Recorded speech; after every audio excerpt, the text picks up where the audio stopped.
Hey, good morning, guys. It's Donald and Mary, and we're here to bring you your morning weather, water, and trail chatter report from Blairsville, Georgia, mile 31 of the Appalachian Trail. And so this morning, Mary's going to start with weather and water, and then after, we're going to move on to some trail chatter that's going on around the world. All right, Mary, go ahead and take it away. Thank you, Donald. You're welcome. Good morning, everybody. Here in Blairsville right now, it is 57 degrees and clear. We're looking at a high of 79 today and mostly sunny.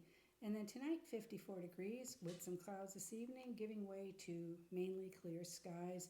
Winds will be light and variable today and tonight. And then up on Blood Mountain today, it's a high of 72, dropping to 68. It will be sunny, so if you're out there today, you should have great views. It will be 5 mile per hour winds, and then tonight 57, partly cloudy, and 5 mile per hour winds.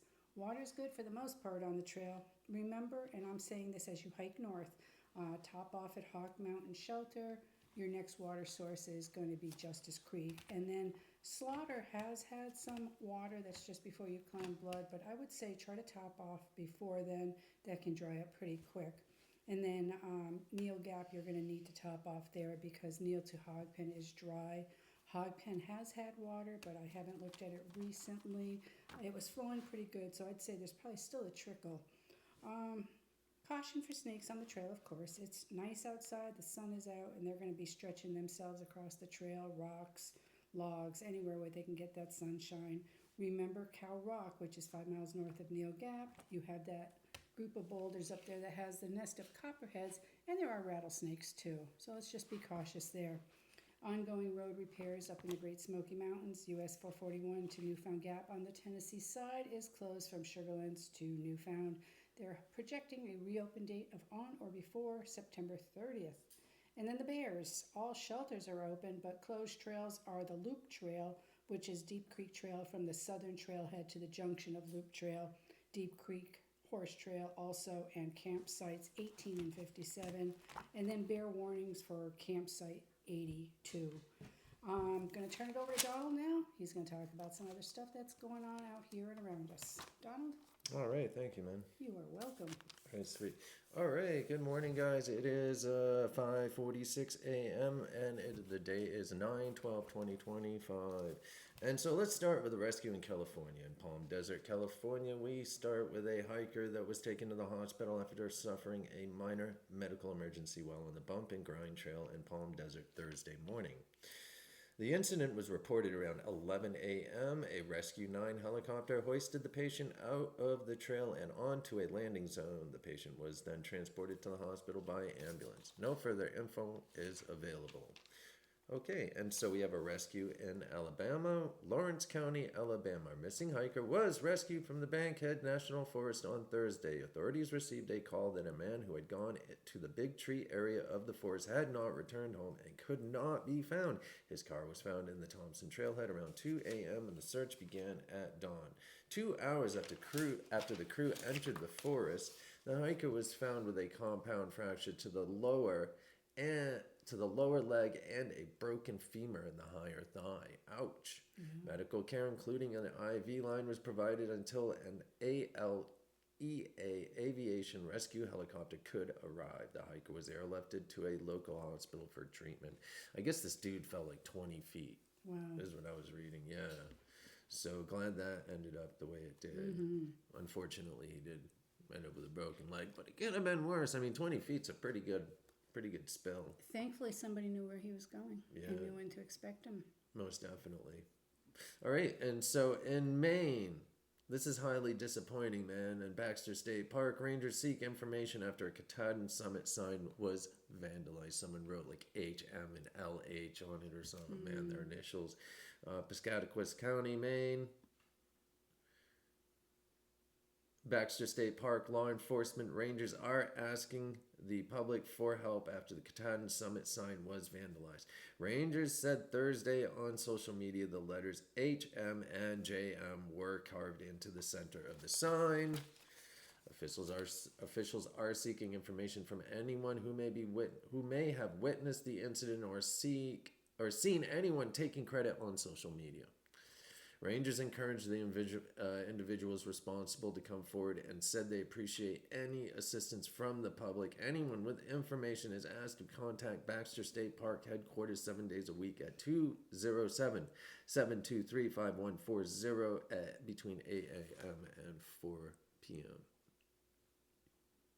That's too bad.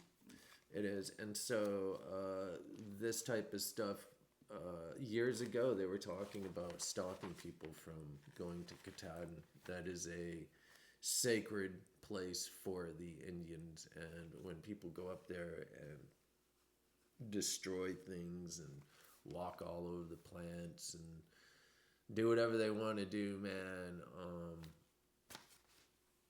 it's gonna end up where the people are gonna block Katahdin as the last spot on the trail. And so yeah, anyways, it happens. It's disappointing. If anyone does hear anything about it, please speak up and say something, man. I mean, if someone was really taking their time and really wanted to figure it out, I'm sure if they went and looked on social media and just watched for a little while, watched for initials, real names with initials, trail names, you could find the person. But what are you going to do, man? I mean, honestly, they're going to find them a ticket and slap them on the hand. You know what I mean, man? People are going to, and then in 5 months, people will forget about it and someone else will do it. So it's just the way it is, man. Unfortunately.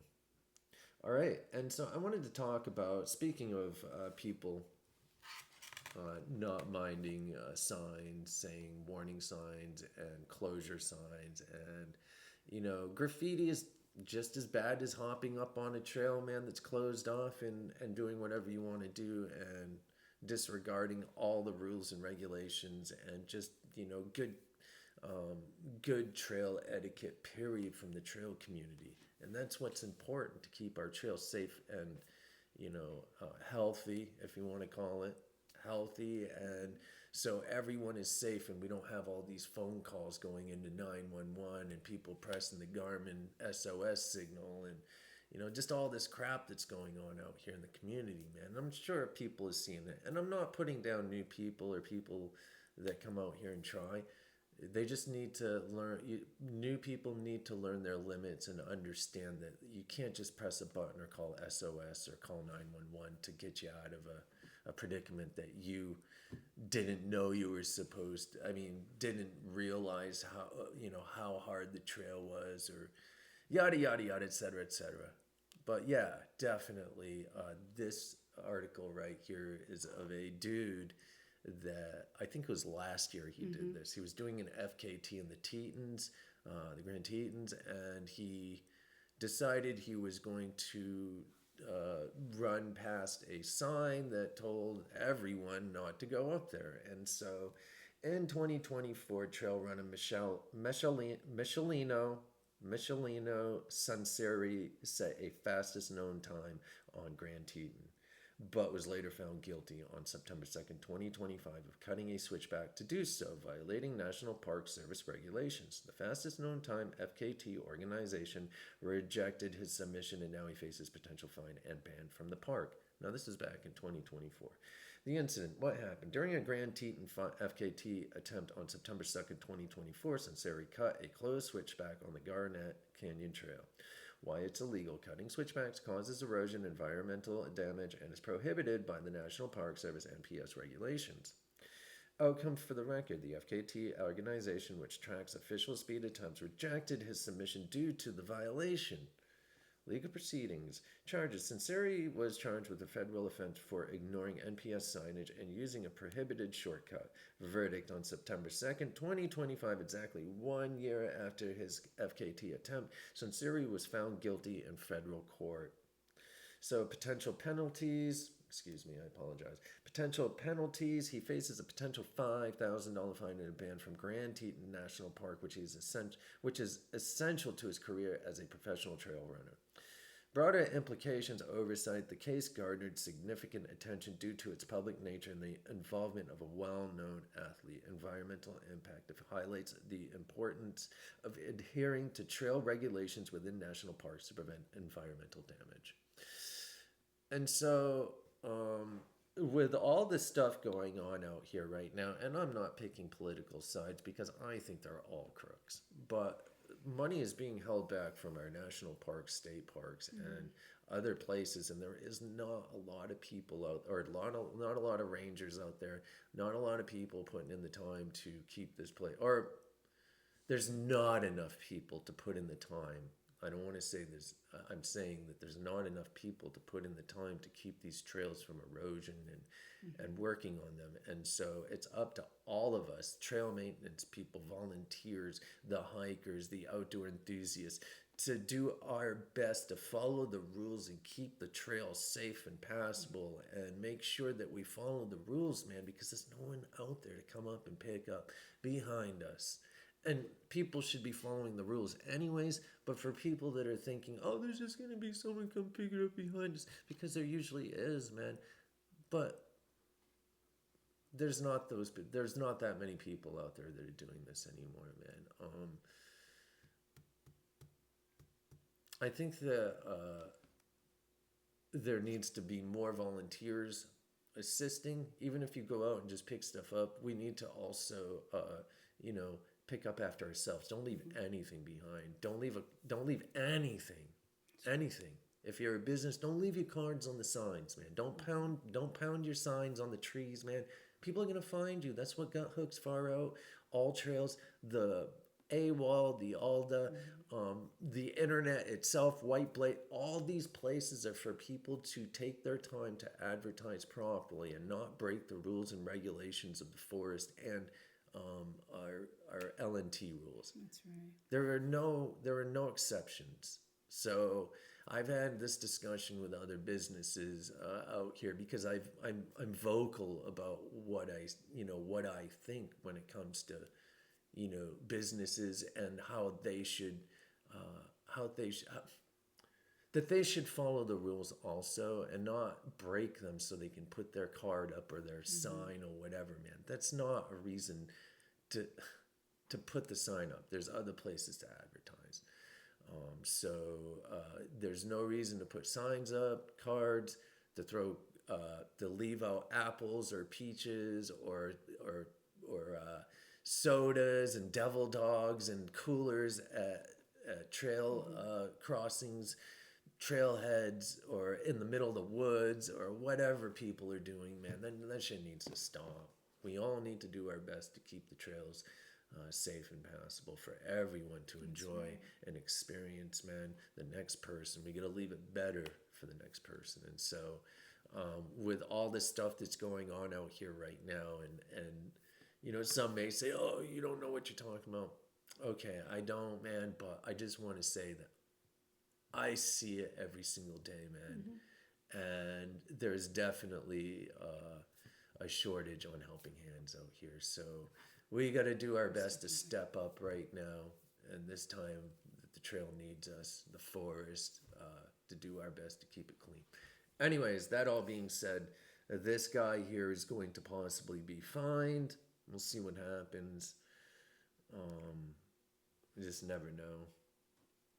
It's unfortunate that someone that has that much publicity or clout in the world, man, people are watching this dude, and he just goes and just does whatever, man, when he should be someone that is following the rules and shows that he's following the rules to be a good leader. And instead, this is what he does, and then other people are gonna follow in suit, man, and just say, well, Michelano did it, why don't we? Fuck it, man. That's right. That's how people think today. And so, anyways, that's it for today's news, man.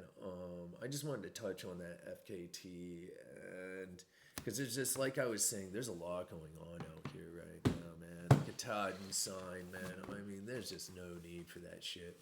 I remember one time we came up over Snowbird over there, Green Corner Road, or what's it, on the other side of the Smokies. And when you go down, man, I think it's Groundhog Shelter or Gopher Shelter or something. Shelter, yes. And so when you get down to the bottom of Snowbird, man, there's a sign there, and you come around this corner, there's a sign here, and then it has like the mileage on it from there to whatever the next points are. And one of them was the shelter. And so it said like the shelter, they marked it a different way, and it was like miles away when really it was like right there, man. Like we walked a little bit further, and you know the trail took a left going up the mountain, and then you'd walk down and the shelter was right there.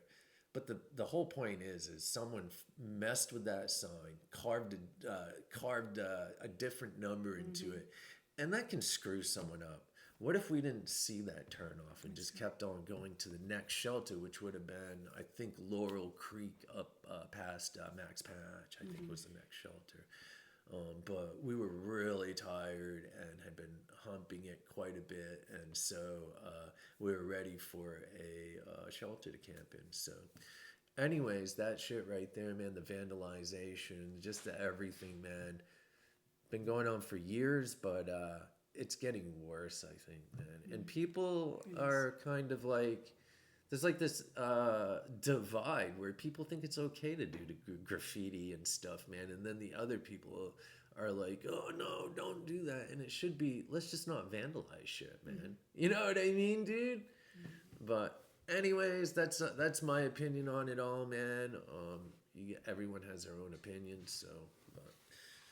Did you have anything else you'd like to say? No, I'm good, thank you. All right, so today we are, we're pretty slow today, man. Jordan's going to be up at the shop. He's actually doing a shuttle right now. He had a 2 a.m. shuttle down in Atlanta Air, man, or Blairsville to Atlanta Air, and so he left at 2 a.m. Then he's going to head to the shop, man, and work there today. And then Mary and I are going to be chilling back and doing some stuff, man, cooking some food and taking care of our hikers that are on trail if they need anything, taking in calls. We got some calls that are coming in, so it'll be a busy day, man, and we're going to work on some other stuff because next year's coming up fast, man, and so we've got some plans for next year, and hopefully we can get it into gear, man. Who knows, man? You know what I mean, dude? All we can do is just keep moving forward, and hopefully everything just falls into line and becomes what we want it to become. So, all right. Thank you so much for following and supporting Mary and I on our journey. And one love, guys. Have a great day. Peace.